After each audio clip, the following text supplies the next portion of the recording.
One nation one election को लेकर केंद्र का बड़ा कदम। पूर्व राष्ट्रपति रामनाथ कोविंद की अध्यक्षता में कमेटी गठित। केंद्र ने बुलाया संसद का विशेष सत्र। नमस्कार दोस्तों, मैं रतन सिंह और आप सभी का ट्रिगर न्यूज में स्वागत है।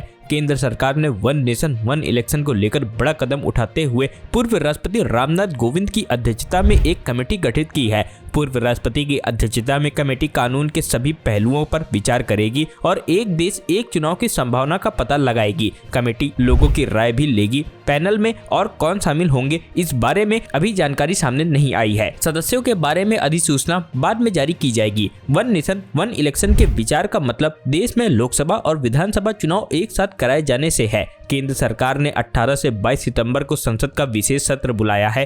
कुछ मीडिया रिपोर्ट के अनुसार केंद्र सरकार संसद के विशेष सत्र के दौरान एक देश एक चुनाव को लेकर बिल पेश कर सकती है। आगामी विशेष सत्र प्रधानमंत्री नरेंद्र मोदी के नेतृत्व वाली सरकार के 9 सालों का पहला ऐसा विशेष सत्र होगा। इसके पहले 30 जून 2017 को जीएसटी लागू करने के लिए आधी रात को लोकसभा और राज्यसभा की विशेष संयुक्त बैठक बुलाई गई थी। 18 सितंबर से बुलाया गया ये 5 दिनों का पूर्ण सत्र होगा, जिसमें 5 बैठकें होंगी। इसमें दोनों सदनों की अलग अलग बैठकें होंगी, जैसे सामान्य सत्र के दौरान होती है। वन नेशन वन इलेक्शन का मुद्दा बीजेपी के एजेंडे में रहा है। प्रधानमंत्री नरेंद्र मोदी और बीजेपी नेता कई मौकों पर एक देश एक चुनाव को लेकर बोल चुके हैं। 2014 के लोकसभा चुनाव में बीजेपी के घोषणा पत्र में भी यह शामिल रहा था। घोषणा पत्र में कहा गया था कि बीजेपी अपराधियों को खत्म करने के लिए चुनाव सुधार शुरू करने के लिए प्रतिबद्ध है। बीजेपी अन्य दलों के साथ परामर्श के माध्यम से विधानसभा और लोकसभा चुनाव एक साथ कराने की पद्धति विकसित करने की कोशिश करेगी। चुनाव खर्चों को कम करने के अलावा